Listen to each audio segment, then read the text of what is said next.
Well, thank you so much for joining me this evening. I'm Tina Norris. I'm the Family Engagement Specialist here at PTSI, and I am thrilled that you have joined us again this evening for the second part of this three-part webinar series. Our speaker this evening is Dr. Zipporah Levi Shackelford, and she is the founder and behavior and education consultant for Creative Approach Development Center located in Richmond, Virginia. And she was inspired to actually begin this work because she's a sibling of a special needs, a sibling of a special needs sibling, and then she's also a parent. It's been a long day, so please bear with me.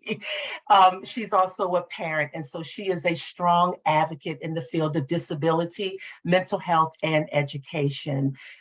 She does a lot of work in this field. And so I am going to turn this over to Dr. Zipporah and let her go ahead and start the webinar series for us this evening. Zipporah? Thank you, Tina. Don't worry. I totally agree with you, and I will apologize in advance. It has been a long day for me as well, so I may stumble over a word or two, but we'll get through it. And also want to thank PTSI again for reaching out to me to ask me to present on this topic. Again, I love working with PTSI, so hello to all and welcome. As Tina mentioned, this is a three-part series. Last week on the 9th, we did the truancy and the chronic absenteeism talk.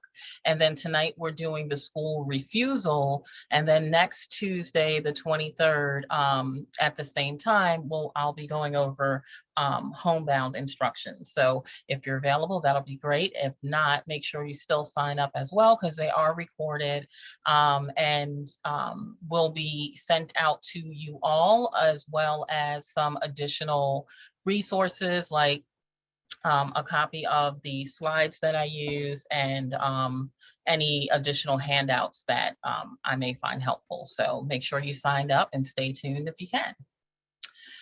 So some quick tips I always like to share. For those who have not worked with me before, I love to teach, but I love for things to be very calm and welcoming. So I welcome questions.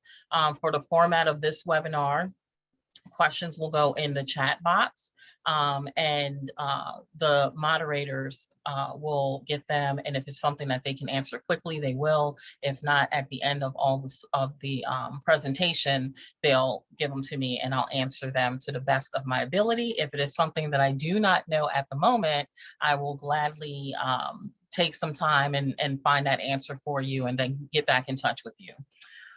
Step number 2, please make yourself comfortable. It has been a long day for all of us and we are heading into the night. So make yourself comfortable while joining me for this talk. And that includes making sure that if you haven't had dinner, feel welcome to eat your dinner or grab yourself a drink and a snack. I have my cup of tea and water here, so we'll get started. A little overview, as Tina mentioned, I am the founder of Creative Approach Development Center, which I opened back in 2015 as a way to address some of the challenges that I experienced as a special needs sibling and as a special needs parent. I have 4 children. 3 of them are on the autism spectrum, and my youngest also has a rare form of Down syndrome, as well as a series of other comorbid conditions, and different challenges that I faced from those personal experiences led to me opening the center here in Richmond in 2015. I'm a behavior specialist by trade, so I provide the one-on-one behavior modifications using the positive behavior support approach, not the ABA approach. And I provide those services for private pay or through the developmental disabilities or the DD waiver. I use those supports to help individuals develop different goals, whether it's for behavior, personal behaviors, or academic or whatever, to help them live life just like their peers who may not have a diagnosis. I provide a wide variety of groups and workshops and trainings, either at my center virtually or will come to you. different webinars, online courses. I focus on mental health as well as intellectual and developmental disabilities. So the dual diagnoses, and then inclusion and leadership development, just to name a few. So a lot of different things going on there.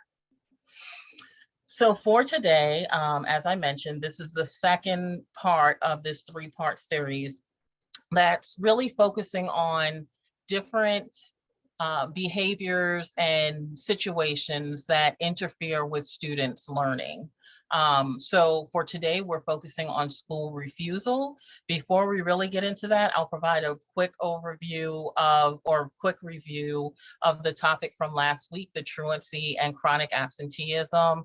And then I'll provide discussion and information on what exactly school refusal is, because school refusal, as we get into it, you'll see, is tied a lot to anxiety disorders. I am going to talk briefly about some of the anxiety disorders because they sound alike and can be kind of confusing. And then also we'll talk about some main reasons as well as risk factors for school refusal. And then we'll wrap it up with how to support students who may engage in this behavior. So the question is, why are these topics important? Why are we talking about truancy and chronic absenteeism and school refusal and homebound instruction? And four of the main reasons are that when we focus on it, we're able to develop better supports and resources to avoid it from happening. Because the more students are in school, of course, the better their academic outcomes. The more time they spend in the classroom, the higher the chance of them learning and then mastering different academic skills that they can build on each year to progress and graduate. And hopefully, if they don't do a post-secondary education, learn a trade, or do something successful.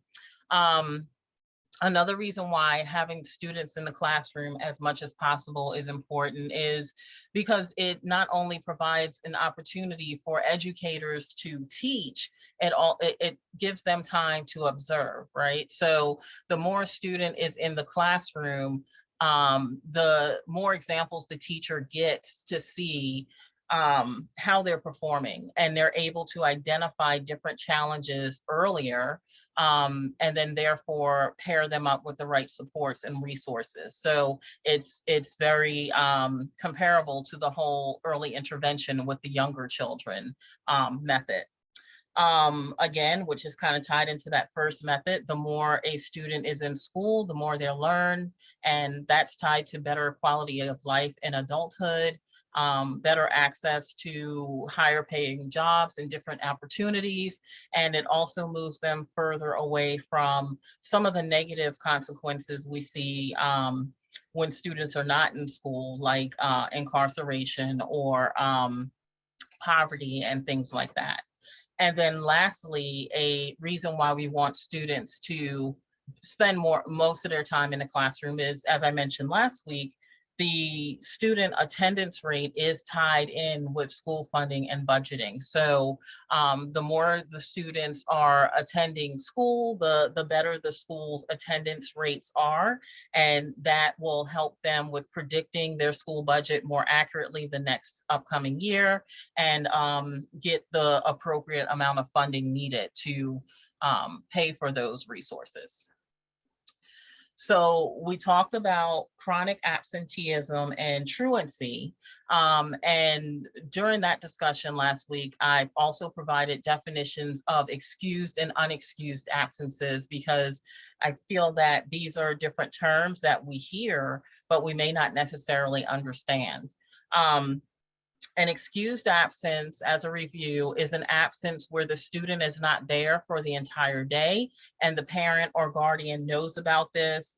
They provide some kind of notification to the school. They agree that the student was not there, and the reason for the student not being there is one that is considered acceptable by the school's administration. And for more details of that, refer to the discussion of last week to learn about how districts decide what days are considered appropriate, or what excuses are considered appropriate for missing school. An unexcused absence is when the student is not in school for the entire day, and either the parent or guardian they weren't aware of it, um, or the student may have mentioned it, but they did not agree for them to miss that time from school, or the parent is aware, but the rationale provided to the school from the parent is not one that's considered acceptable. So that will be an unexcused absence. Now, when either of these occur, frequently, that's where we get the chronic absenteeism, which is made up of both the unexcused and the excused absences, as well as the out of school suspensions. Okay. Whereas truancy focuses on those unexcused absences, as well as like students leaving designated areas without permissions, not only from the parent or guardian, but also from like the teacher or the school administration. So that is the difference between those two. So for this week, we're talking about school refusal, and school refusal is very often tied to school anxiety, or just an anxiety challenge in general. It's described as a symptom that very much looks like what we would expect when we think about anxiety. All right. And then some of the mental health conditions that they tie in with school and refusal are your GAD, your general anxiety disorder, your social anxiety disorder, different types of phobias, separation anxiety disorder, depression, and then we have some of the more defiant disorders like the oppositional defiance, PTSD or post-traumatic stress disorder can be a diagnosis tied in with it, adjustment disorder, and many others. And what it is exactly is a situation where the student refuses to go to school on a regular basis. And the another way that school refusal is defined is the student may not only not attend school, but they may show up. They may go to school, but then they consistently end up leaving early because of one reason or another. Usually it's some kind of a somatic symptom that they have, like a headache or a stomach ache or something, where they're sent to the school nurse and the school nurse says, well, you need to go home. Or there's so much challenge to get them out the door that they end up getting to school late. So any of those situations fall under the category of school refusal. So some additional facts about school refusal. There's some other terms used for it, which include school avoidance or school phobia. Research varies when they talk about the percentage of students nationally that are affected by this, but most of them agree on 23 to 25%. School refusal commonly occurs with students that are in the early elementary school years, so ages 5 to 7, or at that transition into middle school time, so ages 11 through 14. Most of the time, school refusal can be easily corrected, so it's more of a short-term effect. But if it's a more severe case of it, it can lead to long-term effects, just like with the truancy and the chronic absenteeism, not only on their academic progress and development, but also on their social and emotional. And then another fact about school refusal, especially for when you're trying to get different supports and stuff, such as your IEP or a 504, to try to help your student get different types of adjustments and modifications, school refusal itself is not considered a mental health diagnosis or disorder. So you will not find it in the DSM-5, which is the book that is used that provides the different criteria to receive a diagnosis. But again, it's the school refusal is part of different anxiety disorders. So it can fall under one of those categories if you are trying to get a qualification for like the emotional supports in a IEP. So symptoms of school refusal include increased anxiety and or fear when it's time to go to school. So in the evenings and the night, everything seems okay. But then when it's time to get up for school, you're noticing a lot of anxiety and panic that really slows down progress with getting ready for school, can cause the student to miss the bus, and either requires a lot of coaching to get them out the door, or it gets so extreme that the student never even makes it out. The parent just says, well, you seem really anxious, you seem to be really scared, you can go ahead and stay home from school today. Another symptom is fatigue. So in the morning, they're really dragging and just have no energy at all. The different somatic symptoms like headaches, that's very common. My stomach's hurting, my throat is sore, I feel really dizzy, I feel really nauseous. Sometimes there are actual episodes of vomiting and diarrhea as a symptom or side effect of these emotional feelings. For some, you may see increased like mood changes that leads into emotional outbursts or tantrums. And then the entire like refusal behavior. So you're not necessarily seeing those other symptoms, or you are, but you're still pushing for them to go to school. And then, they refuse to get on the bus or in the car or out the car or to go into the building. And the most important thing is these symptoms will show up in the morning when it's time to go to school, but then by mid-morning or midday, the student just appears to be fine or normal. Okay, so that's one of the key indicators of school refusal. Is in the morning, it's like these symptoms are so severe, I can't do anything, I have to stay home. And then once they're home, it's like, oh no, I'm fine. But then the next morning they come back again.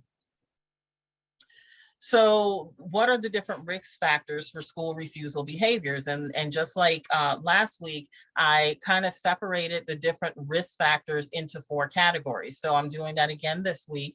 We have family factors, we have community factors, we have school, and then the student themselves or the individual factors. So some factors related to the family that increase the risk of your student engaging in school refusal behaviors is the loss of a family member or a close friend or pet. And I'm also going to put into this category too, and some of these kind of stagger and can easily go into more than one category, so it's not completely cut and dry. But while I'm talking about the loss of a family member or close friend, it may not even be specifically that loss occurred. It could be like some kind of a traumatic event happened and it causes them to heavily focus on the thought of that happening, and that completely shuts them down. So for example, like if something happened like the traumatic events of September 11th, and then that causes the student to really heavily focus on that and the loss of a family member, or maybe one of their friends loses a grandparent or a pet or something, and it kind of triggers them into becoming hyper focused on losing someone they're close to and love. Separation or divorce, high levels of family stress related to either the separation or divorce, or maybe some financial challenges or sickness, which is also listed. Sickness with a sibling. It may be a neurotypical student who has a sibling that is sick or has a disability, and that increases the family's level of stress. And then another factor can be the parenting style. As a parent, we always want to make sure that our kids are safe, but sometimes we may introduce different concepts to them in attempts of helping them to learn how to look for warning signs and protect themselves. But we may do it at a level that it instills too much caution and fear in them, or we ourselves may have so much concern and fear that we keep the child home. So that is another factor from families. Community, community factors are exactly as they were with the school, chronic absenteeism and truancy. If the student is in a community that has lack of or poor supports or access to resources, that's a risk factor. Pressures to perform at unrealistic levels. And again, this is something that not only can fall into that community factor, but also into the family, the school, or even the individual. And then inconsistent professional advice. Later on, when I'm talking about how to support the student, I'll talk about seeking advice and supports from a mental health professional. If you do that and you have one that says one thing and another that says another thing, not only on this topic, but any topics, that, can be a risk factor for the school refusal behaviors. School factors, as I mentioned when I talked about the age groups that this behavior occurs most in, transitioning to a new level or class. So that age 5 to 7 and then 11 to 14, those are the years where they're transitioning from like preschool or being at home into the school setting, or from being in elementary school where they're in the same class all day, to middle school where they're switching classes and switching students in the class.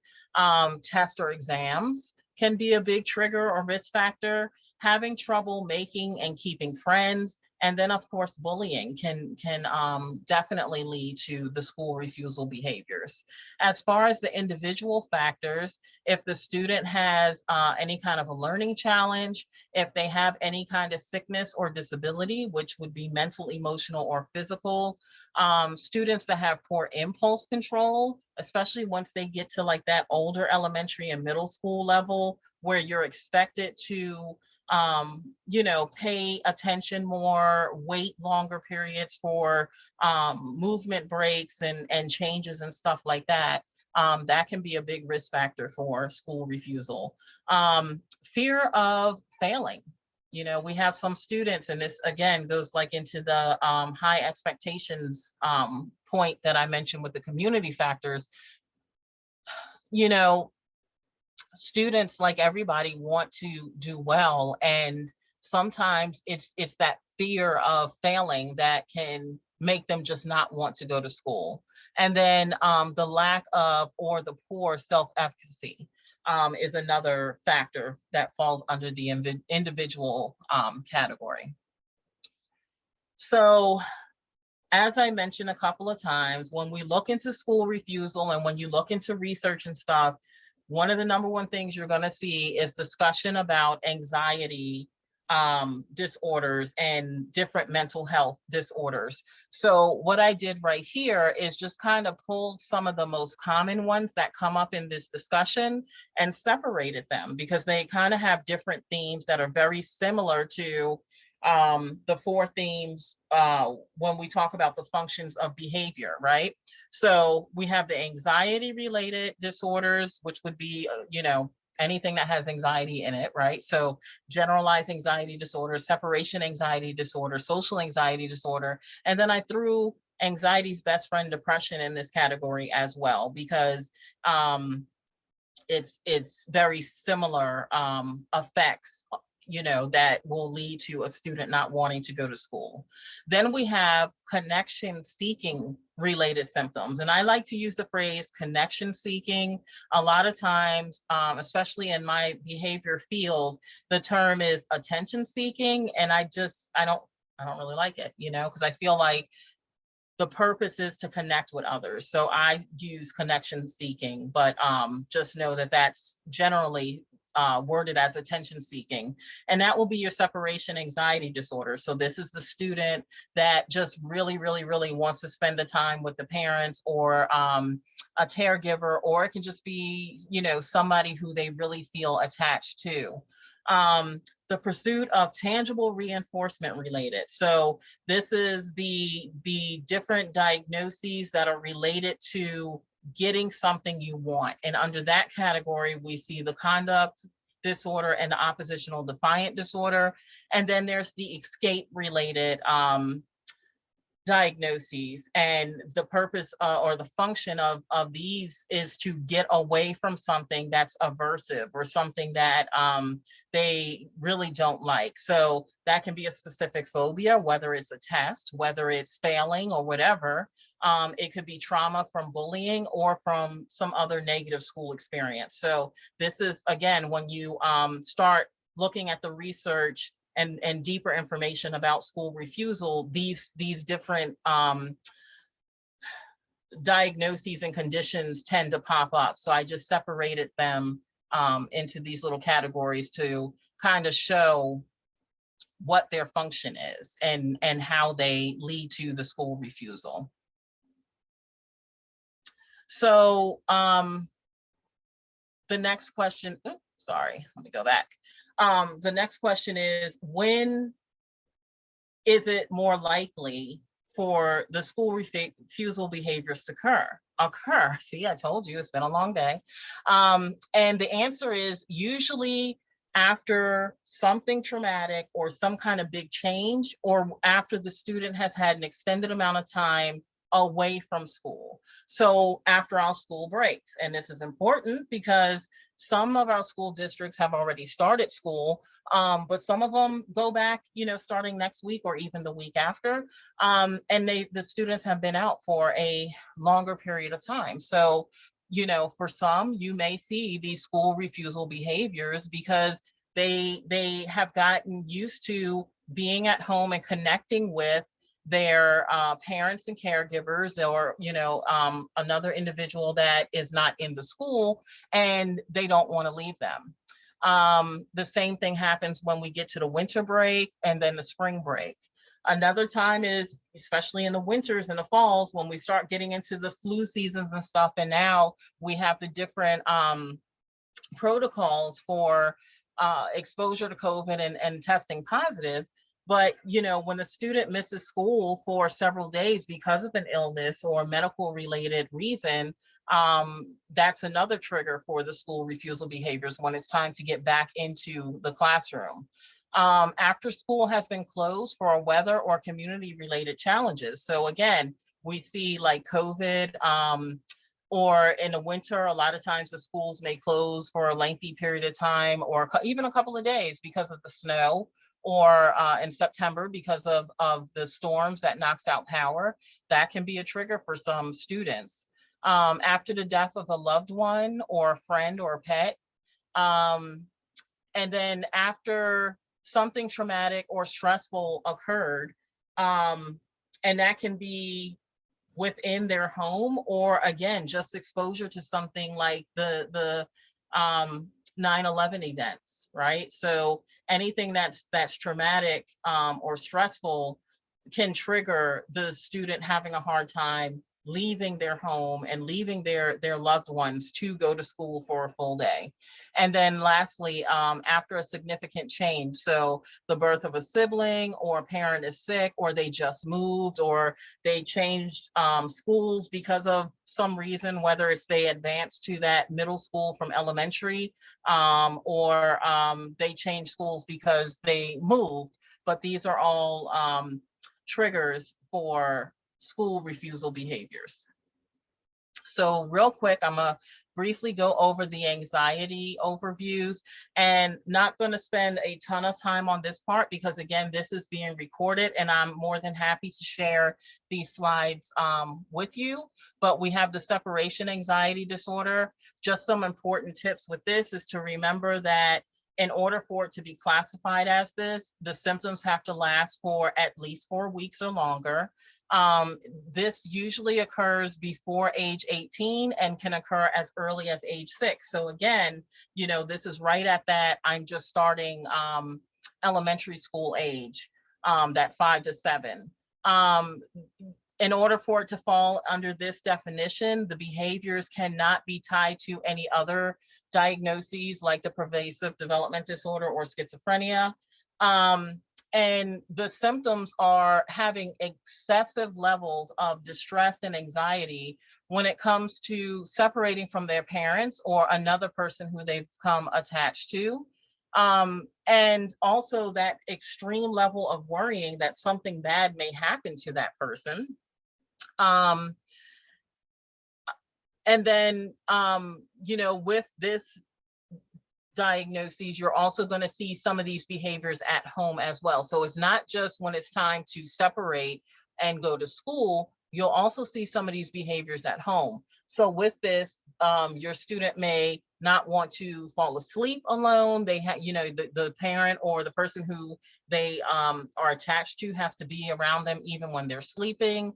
And again, when it's time for them to separate, you'll start hearing more of the complaints and discussions about some of these physical symptoms like stomach aches, headaches, dizziness, and vomiting. So that is your separation anxiety disorder. Take a real quick sip of my tea. I have been talking all day, so. All right, so we have our general anxiety disorder. Now with this one, in order to receive this diagnosis, the symptoms usually are present for at least 6 months. And this is a lot of worry about different activities and events that are often considered as irrational, right? Very extreme. And the worry is to a level that it interferes with completing daily activities. So they're so focused on the what ifs and the, is this safe, or should I and would I and could I, that they're not able to complete different daily activities. And it really becomes a interference with their day. Symptoms for GAD, or the general anxiety disorder, include being tired, the lightheadedness, difficulty concentrating. General anxiety disorder is like the symptoms for this disorder can be pretty intense, so much so it is not uncommon for somebody who has this diagnosis to feel like they're having a heart attack, because they have all the different symptoms, and it leads to the panic attack. So as you can imagine, if you're going through all of this, it's pretty hard to feel like, okay, I'm gonna go off and have a good day at school, right? So these are your different symptoms and some information about the generalized anxiety disorder. So then this is the social anxiety disorder. Another term for this is your social phobia. And this usually occurs when the person, in this case, our students, are in social situations, which would be going to school, right? They're not going in a classroom by themselves. And the main focus about this is that extreme fear of, what if I mess up, right? What if somebody doesn't like what I say? What if they don't like this? What if they don't like that? What if I look this way? Sometimes the worry is real because it may be based off of something somebody has said and they fear that that may occur again. But often it's perceived, right? It's just that, again, that what if category that they focus on. The symptoms from this are very similar to other anxiety disorders. And again, this can trigger the panic attacks when in those social situations. All right, so that was the quick overview of anxiety disorders. So now, we talked last week again about truancy and chronic absenteeism, which is not being in school. And then this week, we're talking about school refusal. And it's very common for people to say, why do we have all these terms? It's all the same thing. But when it comes to school refusal and then the truancy and chronic absenteeism, it's not the same thing. With truancy, students are not in the classroom because they would rather be out of the classroom doing something else. That's the most important thing to remember. With school refusal, it's not going to school because I'm generally afraid that something is going to happen, something bad is going to happen. So it's not really, I just want to stay home because I want to play my video games. That falls into the truancy and the chronic absenteeism categories. It's important to remember that with these two situations, truancy is more common for the older students, while the school refusal is more common for younger students. But again, it can happen at any age. Either one can happen at any age. But traditionally and statistically, truancy is more common for your late middle school and high school students, while we're seeing the school refusal in the elementary and middle school grades.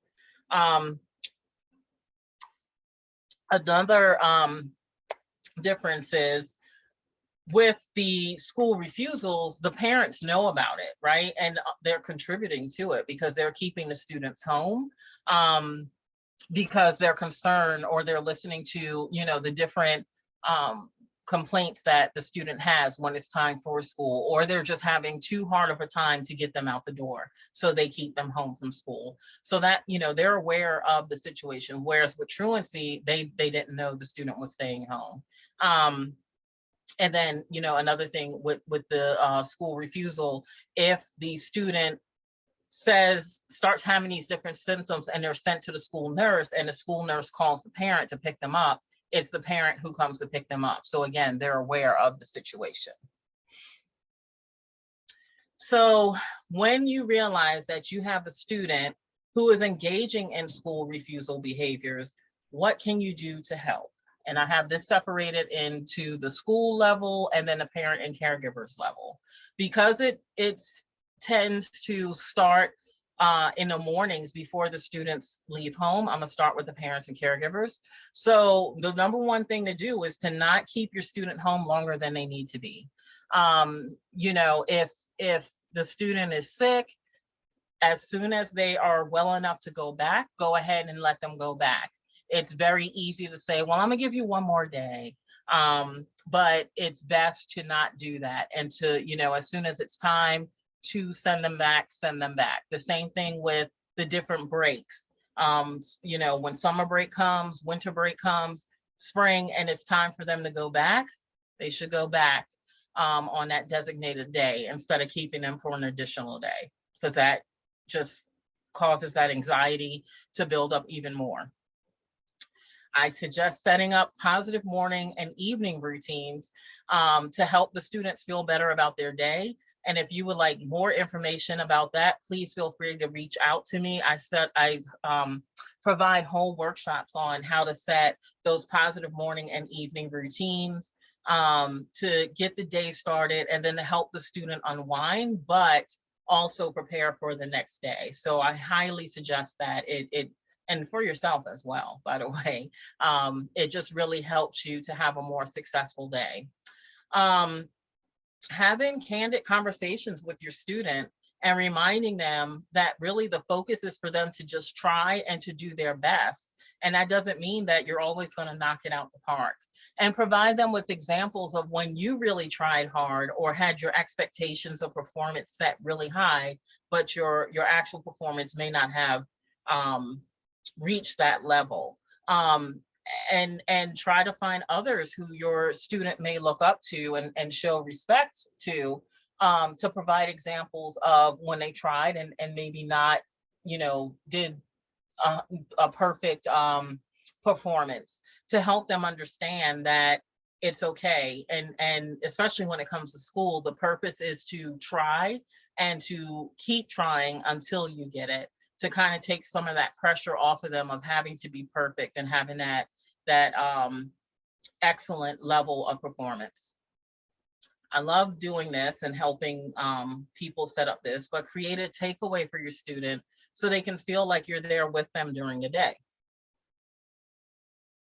And this can be a variety of things. It can be commonly like putting a little note in the lunchbox, or you can make a bracelet and your student makes a bracelet, and then y'all switch and both of y'all wear them throughout the day as a little reminder that you're always there with them. So if your student is having a hard time separating from you, this little takeaway is something that they can have with them during the day and remind them that you guys are still bonded. And at the end of the school day, you will get to see them again. Create checkpoints for your student to help them navigate their progress for the day.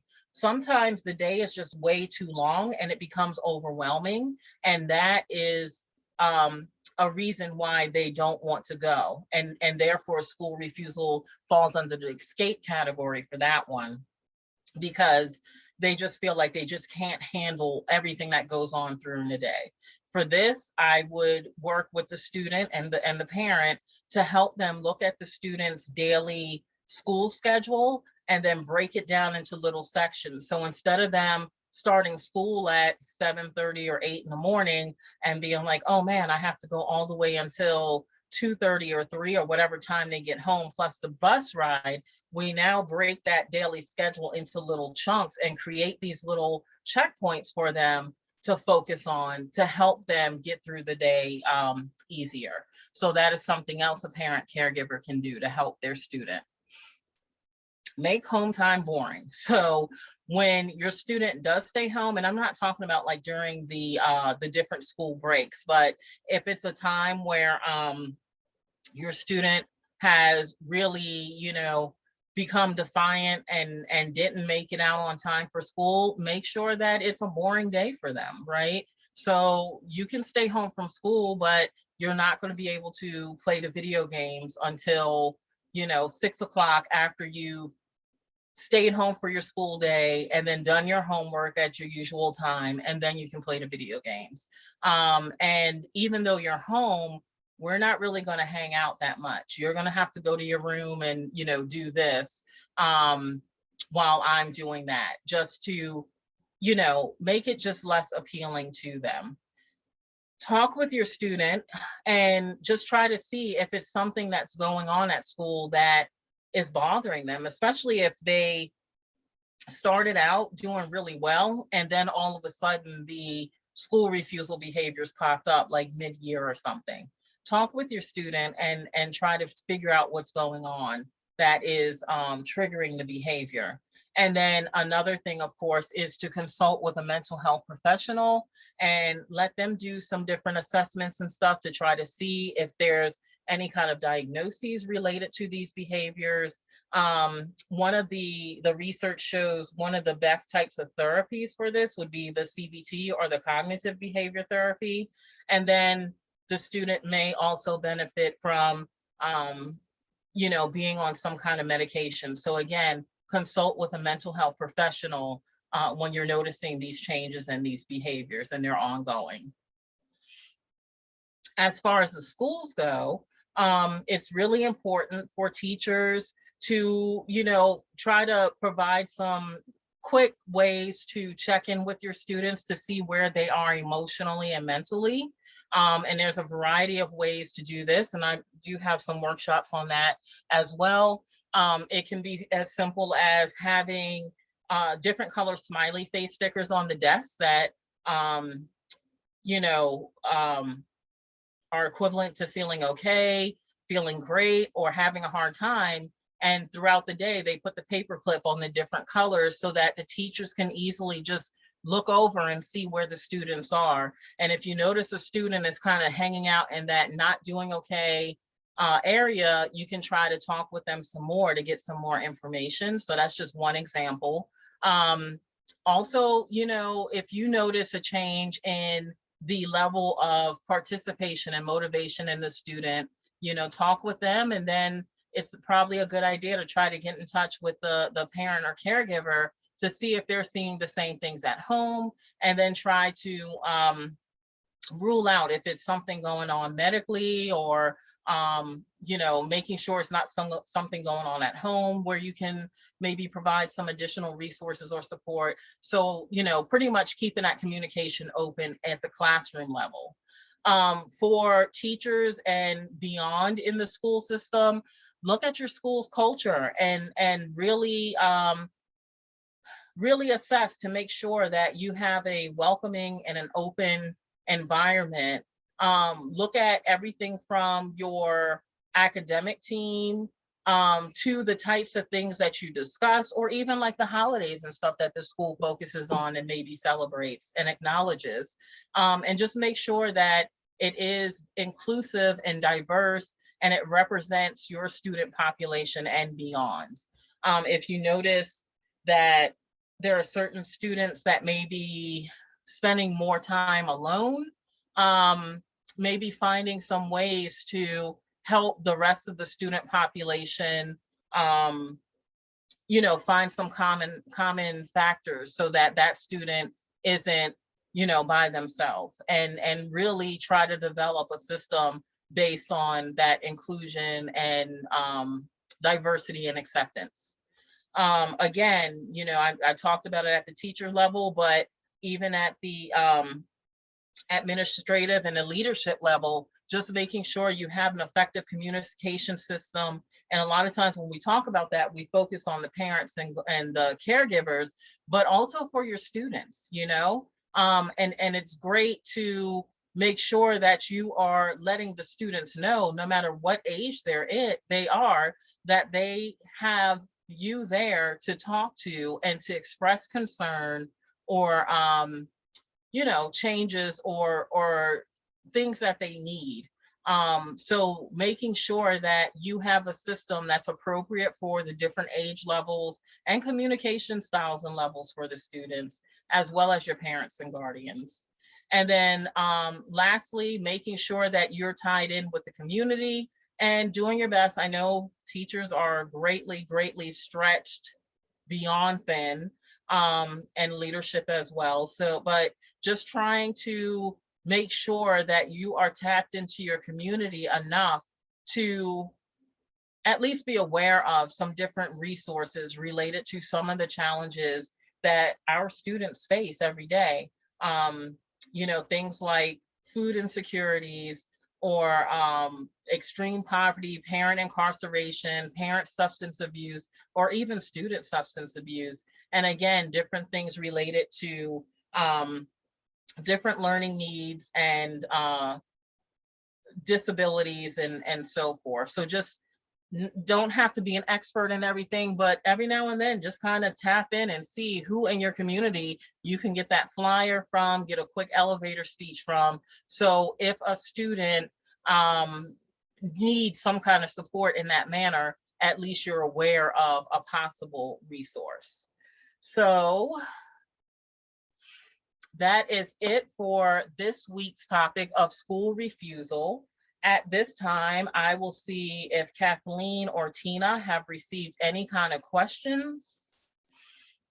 Yes, we did receive one question so far, and as I'm reading this particular question, I'm going to stop the recording because I don't want to record this portion